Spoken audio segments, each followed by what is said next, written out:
Isabelle Pincet est allée à la rencontre de Français dans la rue qui souhaitaient vous poser comme ça des questions. Eh bien, on va vous faire entendre la première qui porte sur les rythmes scolaires. Vous allez voir que c'est pas vraiment clair encore. Bonjour Monsieur le Ministre, j'aurais une petite question à savoir si l'école prévue le samedi sera mise en vigueur l'année prochaine ou ultérieurement. Est-ce que l'année prochaine on aura école le mercredi? Alors, a priori, il serait bon qu'à la rentrée 2013, on ait réglé ce problème. Je disais tout à l'heure qu'on a 40 jours de moins de classe que nos autres partenaires des pays de l'OCDE ou d'Europe. Et donc, c'est nos enfants qui sont directement les victimes de cette incurie qui est la nôtre. Globalement, quand même, c'est pas, ça rassurera peut-être ce monsieur, peut-être moins d'autres, mais enfin, majoritairement, les Français ne souhaitent pas que ce soit le samedi matin pour des tas de raisons. Et donc, ce serait sans doute le mercredi matin, même si, dans certains endroits, ça se discute toujours dans la concertation, certains veulent pouvoir déterminer eux-mêmes. Mais ça veut dire que chaque établissement sera libre de décider? Non, je suis en train de dire, ce sera le mercredi matin. Oui. Nous sommes en train de réfléchir à ce qui pourrait donner un peu de souplesse pour certains. Est-ce au niveau d'un département? Est-ce au niveau d'un établissement? C'est là qu'on voit qu'il n'y a pas beaucoup de bonnes solutions du samedi matin. Mais je souhaite qu'il y ait 4 jours et demi, pour être clair, à la rentrée 2013, et ce sera le mercredi matin.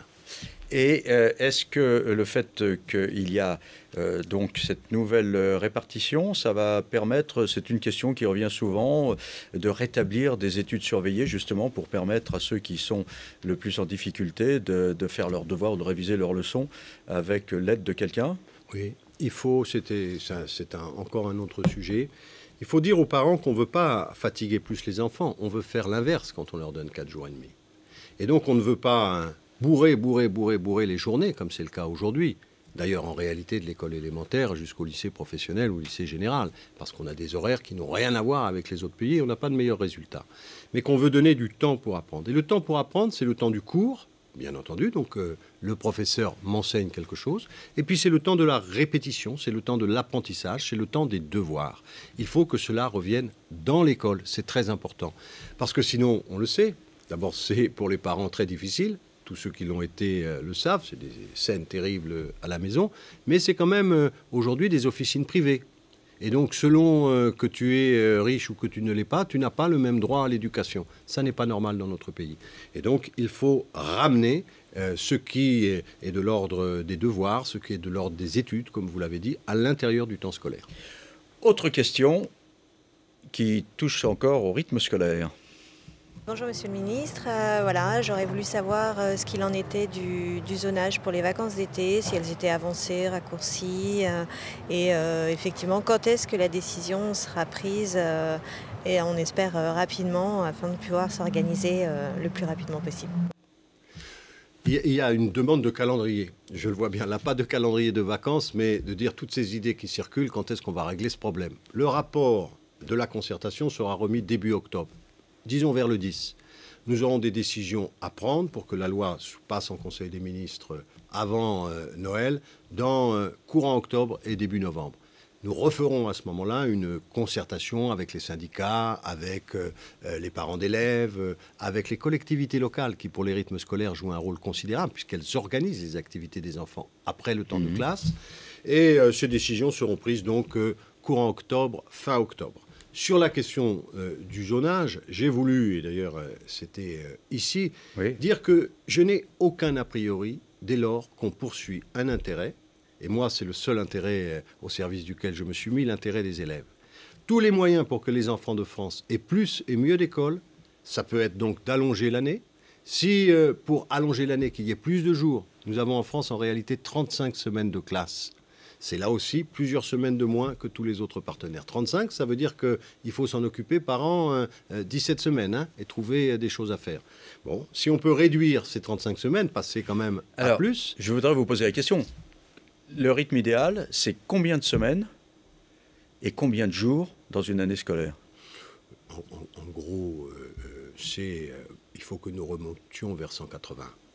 Alors ça, c'est vrai pour les enfants du primaire, c'est pas la même chose pour le secondaire.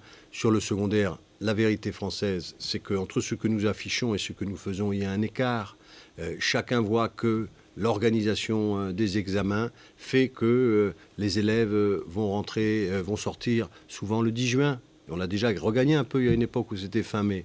On voit bien, j'avais annoncé une rentrée le mardi et nous avons fait ce qu'il fallait les uns et les autres pour qu'elle soit annoncée. Mais certains qui nous écoutent savent que leur enfant n'est entré finalement réellement en cours que le jeudi. Nous savons qu'il y a 36 semaines inscrites, mais avec les ponts, ça fait 35. Donc il faut regagner des jours. Et après, c'est le deuxième challenge que vous posez, qui est juste, c'est ce qui explique que j'ai augmenté les semaines de la Toussaint, qui est 2 semaines là. Il faut équilibrer dans l'année ces vacances. Vous ne pouvez pas avoir un premier trimestre qui va durer quasiment 3 mois, dont les gosses sortent absolument épuisés, ils n'apprennent plus rien, deviennent agressifs, c'est là qu'on a le plus de problèmes. Et puis un dernier trimestre où alors il y a 10 jours de cours, puis on repart. Et donc, il faut essayer d'alterner. Mais ça va entrer en vigueur quand? Je vais vous reposer la même question que la dame tout à l'heure, mais c'est quoi? C'est pour la rentrée 2013? Il faut que des choses soient actées dès la rentrée 2013. Et puis, s'il faut étaler dans le temps, parce qu'il y a aussi la journée qu'il faut changer, et se donner 3 ans pour faire qu'on aille au bout de la réforme, il faudra se donner 3 ans. Mais des choses, bien sûr, vont changer dès la rentrée 2013. Autre question sur un sujet qui est souvent polémique. Bonjour Monsieur le Ministre, est-ce que vous pensez que le système de notation est valorisant pour les enfants? Il y a des enfants qui le trouvent valorisant, mais beaucoup dévalorisant. Il y a 2 types de notation. Il y a une notation qui vient et qui dit, voilà, quel est ton niveau? Tu as 8. Et puis, il y a une... Voilà, tu as 8 sur 20, par exemple. Et qui peut être prise comme une sanction, dans le fond. Et puis, il y a une autre forme de notation qui consiste à remédier, à dire en même temps, voilà, tu peux mieux faire, voilà ce qu'il faudrait faire, et puis on revient. Et donc, il y a une évaluation qu'on dit sommative, ça s'arrête, et puis une autre formative. Dans notre pays, il y a des pays où on ne note pas les enfants avant 13 ans, la Finlande, qui a d'excellents résultats. Dans notre pays, on a tendance, on évoquait ces élèves de CP qui sont déjà en redoublement, en difficulté, qui vont traîner cet échec tout au long de leur vie. On a tendance à pratiquer une notation un peu brutale, qui ne donne pas beaucoup confiance à l'enfant, souvent en tout cas celui qui est en difficulté, et qui crée à l'égard de lui-même de la défiance, du malheur. Et vous savez qu'il y a malheureusement des correspondances assez étroites entre ces malheurs scolaires et parfois les difficultés de nos adolescents. Nous sommes un pays qui a un fort taux de suicide. Et donc il faut essayer de noter plus intelligemment, et de noter, dans le fond, si on avait de très bons résultats scolaires avec ce système de notation, on pourrait se dire, il est formidable. Mais comme on voit nous-mêmes qu'on a beaucoup de décrocheurs... Mais ça veut dire, par exemple, plus de notes en primaire, des notes dans le secondaire Je crois qu'au stade, et avec, pour l'instant, cette irrationalité, il ne s'agit pas de dire des notes ou pas de notes. Il s'agit de faire évoluer les systèmes de notation. Donc il y aura toujours des notes, mais il faut essayer d'avoir une pratique de l'évaluation qui soit plus positive. Et donc, qui ne soit pas décourageante, comme le disait cette dame, et nous l'avons connue les uns et les autres, mais qui soit encourageante. Et nous savons que dans le rapport entre un maître et un élève, l'évaluation, c'est un acte de chaque instant. Un mot d'encouragement, parfois il faut être un peu plus dur, parce qu'on sait que l'élève peut faire, il faut le stimuler, mais tout cela suppose, et dans les écoles supérieures du professorat et de l'éducation, qu'on ait une approche, je dirais, moins brutale de l'évaluation. Beaucoup de pays le font très bien. Vous savez qu'il y a même des pays très proches de nous, où les parents sont conviés à la séance d'évaluation pour que tout le monde comprenne pourquoi il y a cette note. Il y a des tas de façons de noter qui permettent aussi peut-être d'impliquer, on dit en France les parents ne sont pas assez impliqués, d'impliquer l'ensemble de ceux qui sont autour de l'enfant. Question suivante pour des élèves qui connaissent des difficultés particulières. Pour les enfants qui ont des difficultés, allez-vous embaucher des AVS? Il s'agit du handicap. Oui.